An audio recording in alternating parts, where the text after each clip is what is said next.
का हो बुढ़ऊ कहाँ जात बाटा हो बिना हेलमेट का बुढ़िया के लेके।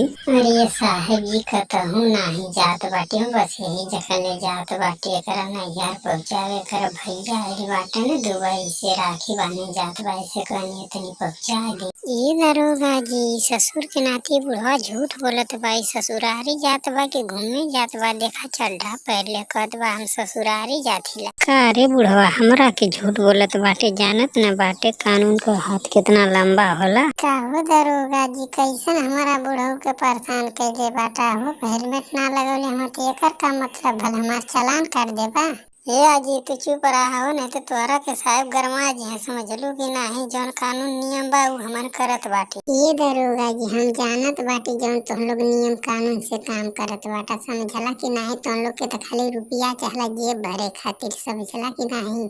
अरे हे बुढ़िया थोड़ा तमीज से बात करो, हम पुलिस वाले हैं समझी कि नहीं, हम तुम्हारे घर के रिश्तेदार नहीं हैं जो तुम हमसे उल्टा सीधा बोलो। ये दरोगा जी ज्यादा बुढ़िया के मत गुस्सा है, लेला कुछ खर्चा पानी हमने की छोड़ दा, ज्यादा बड़ा लेट। अरे तो बेटा ये तो पहले तुमको करना चाहिए, यही काम अगर दे दिए होते तो हम तुमको कब का छोड़ दिए होते, समझे कि नहीं। ये बुढ़ऊ काहे के पैसा दे देला हो, रुपया छापल का नाने के दे भर के खुद सरकारी नौकरी पास हो, सही जनता के कुल लूटत बाटा तू उल्टा देत बा। अरे बुढ़ियो तू नहीं समझू, अगर हम ओकरा के पैसा नहीं देले होती ना तो हमार चालान काट देलो, जब चालान काट देलो तो 2000 रुपया लगा, समझ लो कि नहीं 150 में तो काम हो गया, जानत हो यही तरह करे न कुल पुलिस वाले। काहो दरोगा जी खर्चा पानी भर के तो हो।